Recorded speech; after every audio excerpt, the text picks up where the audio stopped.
नैनं छिन्दन्ति शस्त्राणि नैनं दहति पावका न चैनं क्लेहयन्त्यापो न शोषयति मारुतः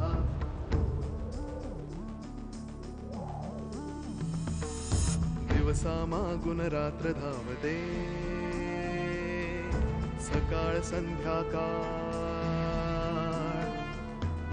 सूत्रधार जो या साऱ्याचा नावतयाचे काय तयाच्या मनात दडले नकळे कधी कुणा क्षणात होते संभव सारे क्षणापूर्वीचे असंभव असंभव असंभव असंभव.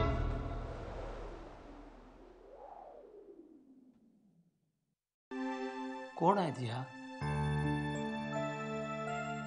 पार्वती वहिनी.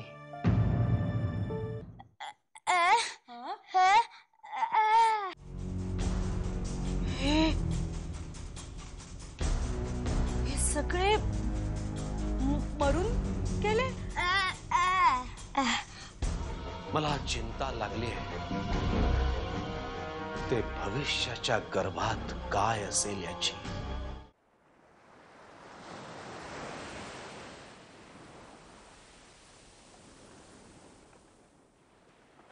तुम्ही इथे?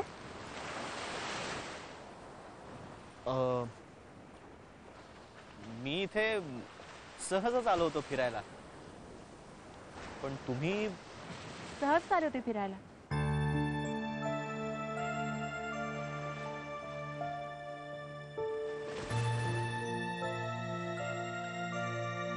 खोटं बोलतोय ना आपण एकमेकांशी? तुमचं माहित नाही, पण मी खोटं बोलते. मी इथे शिंपले वेचायला आले. हे पहा. हाही छंद आहे तुम्हाला? शिंपले वेचायला मला खूप आवडतं. कधी कधी भुरळच पडते मला यांची. कुठून येतात हे शिंपले? कसे तयार होतात? कुठून आणतात एवढे रंग स्वतःला सजवण्यासाठी? समुद्राच्या खोल तळ्याशी एवढं सौंदर्य येतं कुठून? बरेचदा सौंदर्य असंच कुठेतरी लपलेलं असतं आणि मग खाणीत हिरा सापडतो ना, तसा अचानक डोळ्यासमोर येतो आणि मग डोळे दिसतात. शिंपल्यांबद्दलच बोलतोय ना आपण? ऑफकोर्स.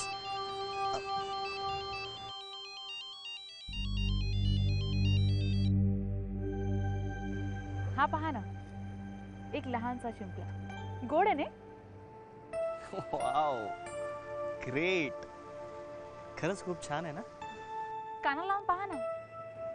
एवढ्या मोठ्या समुद्रात एक लहानसा शिंपला आणि एका लहानशा शिंपल्यात एक अथांग समुद्र. कानाला लावा.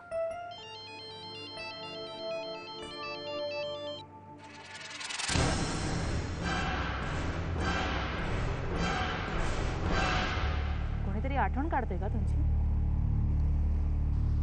नाही, इट्स ओके.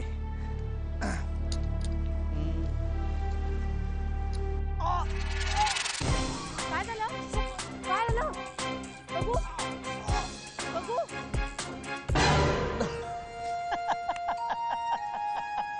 खूप वाईट आहात तुम्ही. चला जाते मी.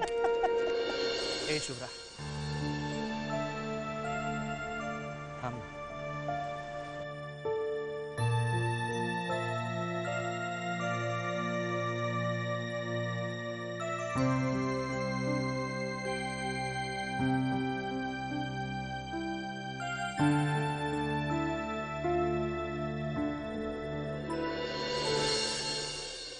चला.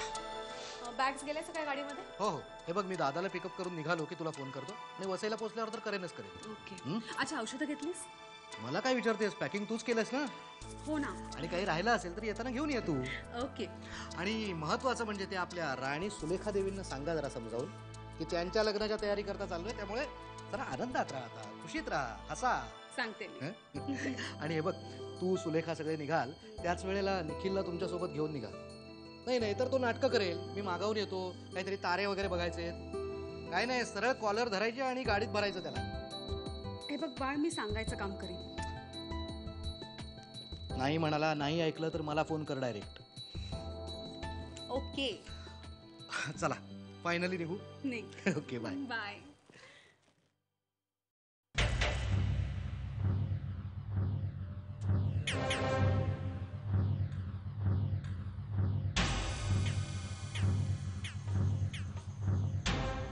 डोकं बिकं फिरलंय का याचं? शाळेत ही असली चित्र काढतो. तेवढ्यासाठीच बोलवलं होतं प्रिन्सिपल मॅडम, दोघांनाही. पण यात चर्चा करण्यासारखं काय आहे? म्हणजे शाळेत ही असली चित्र काढू नये हे मलाही मान्य आहे, पण एखादा मुलगा अशी चित्र काढत असेल तर त्याला बोलवून दम द्यायचा, 4 फटके मारायचे वाटल्यास. शिक्षक असतात कशाला तिथं? त्या पालकांना बोलून फक्त गुळ काढायला. तुम्ही हे सगळं लाईटली कसं घेऊ शकता? आपला 6 वर्षाचा मुलगा ही असली हाडांची आणि कवट्यांची चित्र काढतो. तुम्हाला काहीच विचित्र वाटत नाही याच्यात? हे सगळं त्यांनी कुठे पाहिलं असेल असा प्रश्न नाही पडत? हुशार माणसांना प्रश्न नाही पडत, त्यांना उत्तर माहिती असतात. आणि तुम्हाला वाटत नसलं तरी तुमचा नवरा हुशार आहे बरं का. आता अगदी सिंपल आहे. म्हणजे काय, आपला प्रथमेश जेव्हा घरी असतो तेव्हा तासनतास टीव्ही समोर बसलेला असतो. आणि टीव्हीवरचे हॉरर सिनेमे किंवा सिरियल, त्यामध्ये असलं काहीतरी बघितलं असेल त्यानं. त्याचं टीव्ही बघणं आधी बंद कर. हे आपल्यामधल्या भांडणाचं चित्र जे काही रंगवलं ना चिरंजीवानी, ते ठीक आहे. इथून पुढं त्याच्यासमोर मी माझ्यावर ताबा ठेवायचा प्रयत्न करेन. ओके. एक चित्र तुम्ही अजून पाहिलेलं नाहीये, ते पहा आणि मग तुमची हुशारी वापरून माझ्या प्रश्नाचं उत्तर द्या.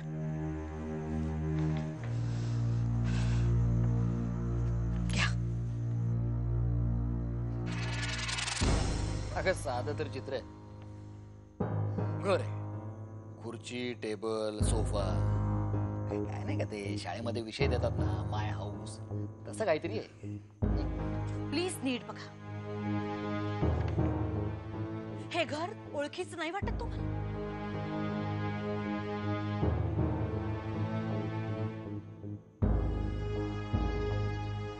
तर बघितल्यासारखं वाटतंय खरं.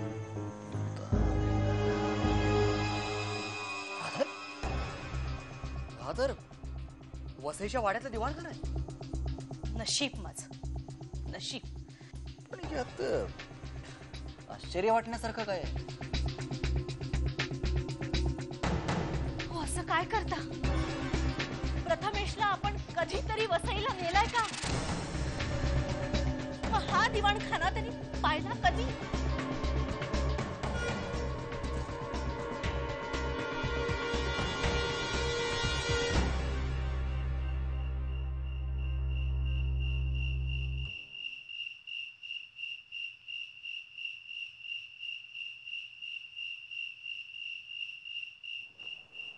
आपलं चुकतंय,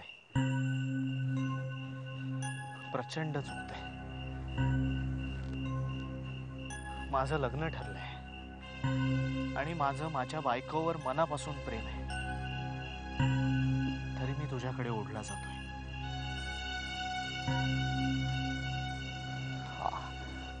आपल्याला वेळीच थांबवायला हवा. तुम्हाला माहिती होतं ना मी इथे येणार आहे ते.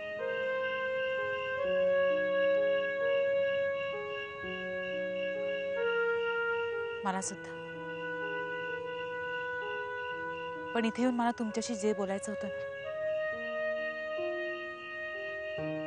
ते मला बोलताच आलं नाही. काय? हेच की ही आपली शेवटची भेट. यापुढे आपण कधीही भेटणार नाही. आणि जे काय झालं ते मी मुद्दाम केल्याचं वाटते तुम्हाला, तर असं नाही. तुम्हाला भूल घालण्याचा किंवा नादी लावण्याचा माझा हेतू नव्हता. मीच भुलल्यासारखी झाले होते. आपण वेळीच भानावर यायला हवं.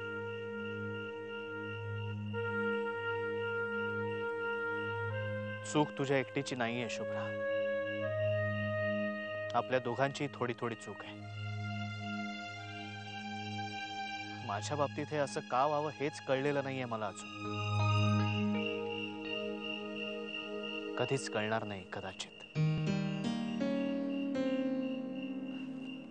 पण आपण एकमेकांपासून दूर केलेलंच बरं.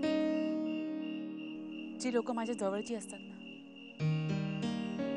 त्यांना माझ्यामुळे नेहमीच त्रास होतो. अपशकुनी असावी,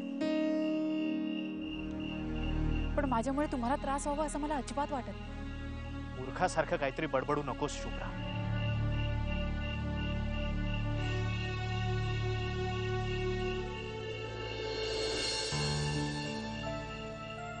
शुभ्रा, आपल्यात जे नातं निर्माण झालंय ना,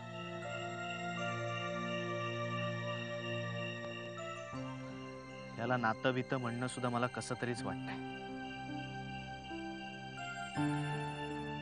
पण जे काही झालंय ते कधीच विसरता येणार नाही.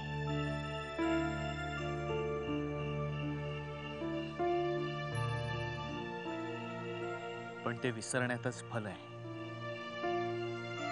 आपलं. ज्यांची आयुष्य आपल्याशी जोडली गेली आहेत त्यांचं. So good bye. यापुढे आपली भेट कधीच होणार नाही.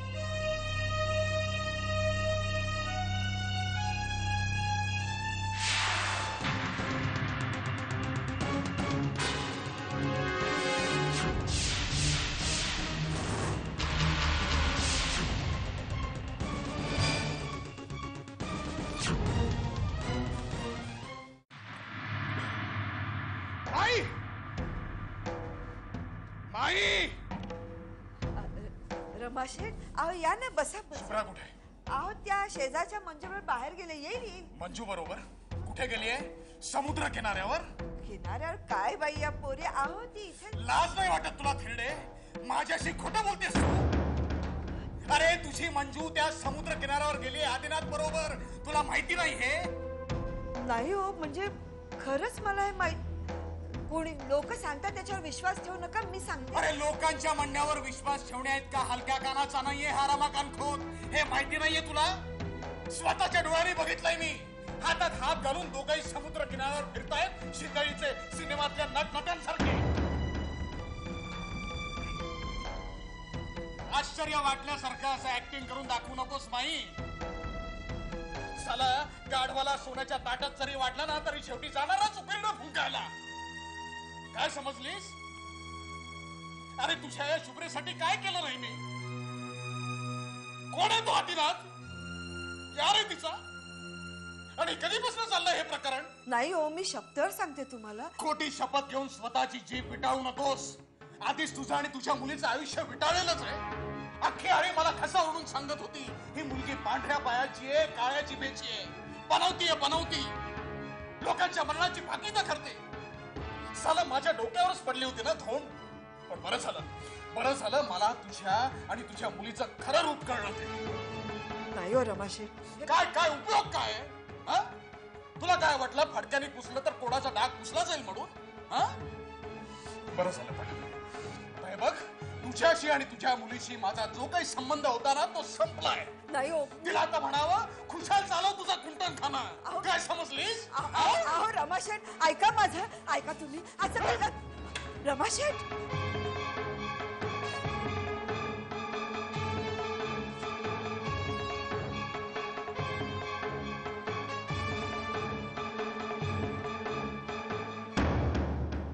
बाबा काय बरं वाटलं. अहो किती वर्षांनी मी विहिरीच्या पाण्याने आंघोळ केली. मला लहानपणची आठवण झाली. अरे मग अधूनमधून येत जावं इथे.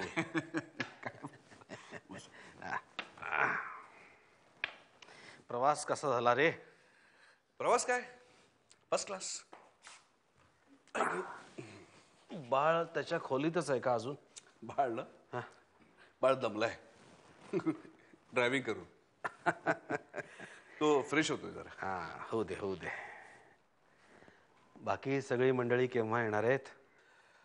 बाकीची मंडळी उद्या रात्री येतील तिथून. बर ठीक. आणि नवरदेव? तो कोकणातून यायचा आहे. कोकणातून? अरे हो, तो बोलला होता मला, विसरलोच. बाळनी बरा वेळ काढला त्याच्या व्यापातून. अहो काय आहे बाबा, वेळ काढणार नाही तर काय. एकुलत्या एक पुतळ्याचं लग्न आहे, वेळ काढायलाच हवा. एकुलता एक का म्हणून? चंदू नाही? म्हणजे लग्नाचा असा आधी एकच आहे ना. अच्छा अच्छा, तसा म्हणतो. खरंय खरंय खरंय. अरे बाहुली कशी आहे? तिला बरोबर नाही का आणायचं? बाहुली ना, ती आल्यावर तिला बघा कशी येते. खूप आठवण येते रे तिची. खूप गप्पा मारायच्या आहेत तिच्याशी. बरं, बाळचं आवरलं की आपण एकत्रच बसू जेवायला. हो हो. बाबा काय बरं वाटतं इथे आल्यावर. होतं तसं आहे सगळं. पण आता सगळं तसंच राहणार नाहीये. म्हणजे? अरे लग्न घर नाही का होणार? काय हे बाबा तुम्ही उगाच टेन्शन देता. अरे काय मधू.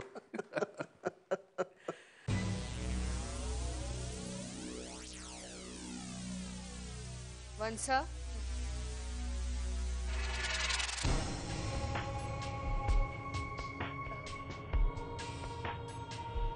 मणी हे तुम्हीच आधीच्या खोलीत ठेवलेत हो ना? नाही. वंस, हो पण कसले आहेत कसले मणी? काय अर्थ आहे याचा? कसली काळी जादू करताय माझ्या आधीवर?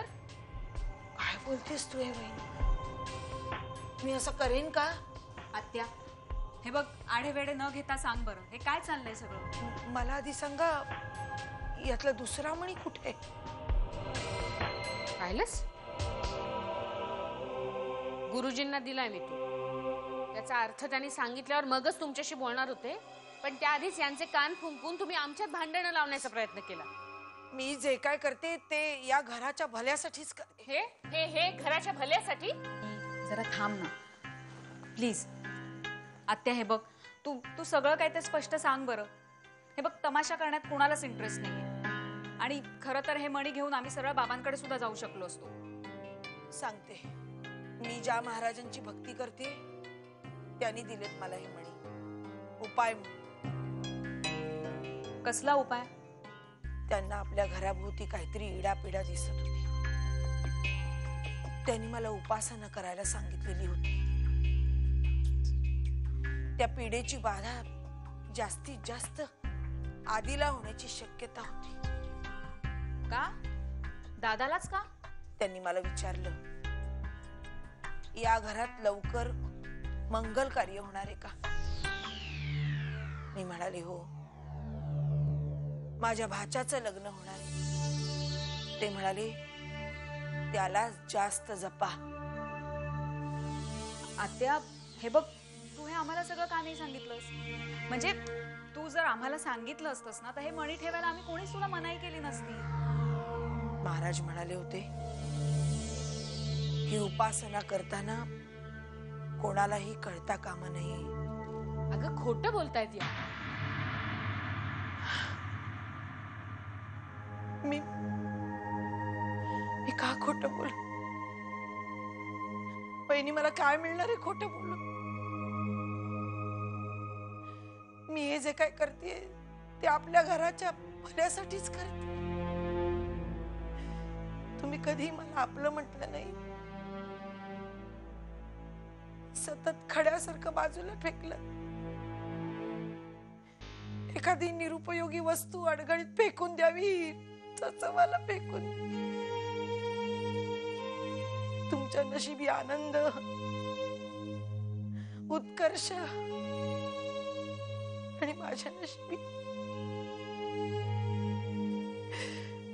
विधवेचं जीड. भावांनी फेकलेल्या तुकड्यावरती जगणं,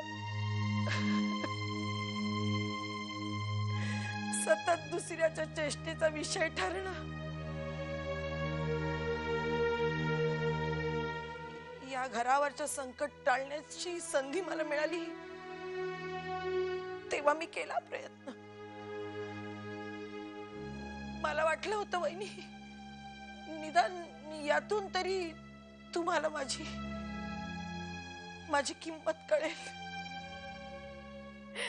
पण तुम्ही माझ्यावरती बोलतात संशय घेतला.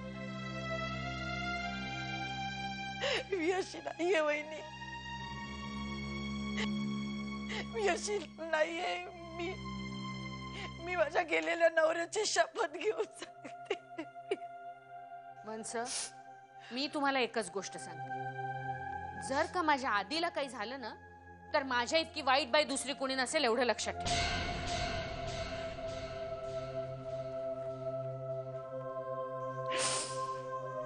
आत्या, ए आत्या, हे बघ, मला पटतंय तू काय म्हणतेस ते, ओके, पण बघ ना, अगं घटनाच अशा घडल्या ना म्हणून संशय वाटला.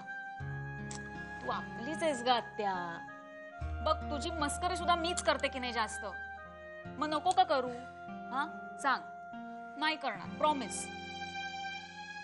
करा, मस्करी करा. तुम्हाला मस्करी करून आनंद वाटत असेल तर खुशाल मस्करी करा. पण माझ्याच घराच्या वाईटावर उठल्याचा आरोप करू नका. मी हात जोडते तुम्हाला. आत्या असं नको ग म्हणू.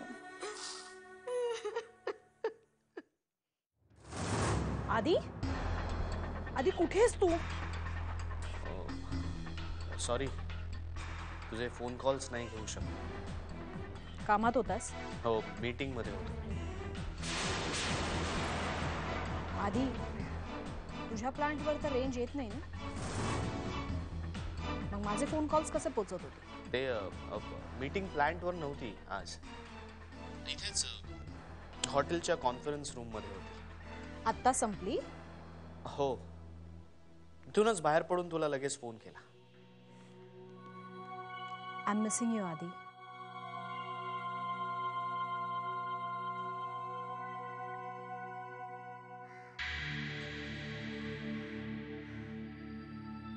हॅलो, ऐकतोय. फक्त ऐकणारच आहेस का तू?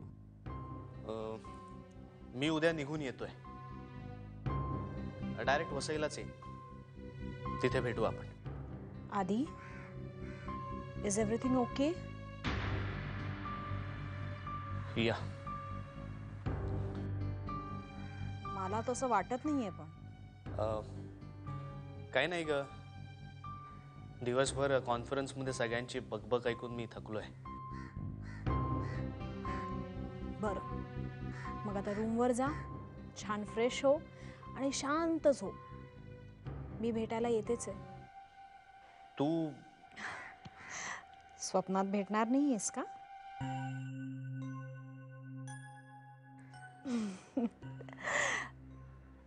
Love you.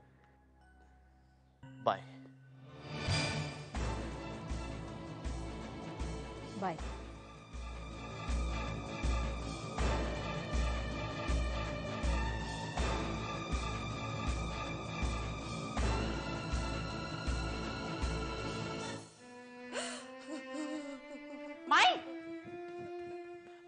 हात लावू नकोस माझ्या अंगाला छाटळणी. शेवटी केलास ना माझा घात. झालं काय? काय झालं? रमाकांत आले होते इथे. त्यांनी स्वतःच्या डोळ्यांनी पाहिलंय तुला आणि त्याला एकत्र. आज वेशीवर टांगून गेले माझे आणि मी एक शब्दही बोलू शकले नाही ग त्याला तुझ्यामुळं. अगं, मी आदिनाथांना भेटून एक शब्द तोंडून काढू नकोस. जीव घेईन मी तुझा. तूच घे माझा जीव. घे माझा जीव आणि आणि मोकळी हो. म्हणजे मग करा तुम्हाला काय हवी ते जरा करा. काय सगळं कशासाठी? मला आधीच वचन दिलं होतंस ना मी त्याला कधी भेटणार नाही म्हणून. ते त्यांना भेटून फक्त हे सांगायला गेले होते की यापुढे आपण कधी भेटू शकणार नाही. का गेलेस त्याला सांगायला? कोण आहे तुझा तो? मी तुला आधी सांगितलं होतं की यापुढे रमाकांत तुझं सर्वस्व आहे. त्यांना हे आवडलं नाही म्हटलं. मी कुठे नाही म्हटलं. विकलं तू मला त्या माणसाला. गुपचूप विकले गेले मी. गुपचूप तोंडातून एक शब्द नाही काढला. काय म्हणालीस? दिसलं मी तुला? नाही माई मला तसं म्हणायचं. माई त्याला लागला तो.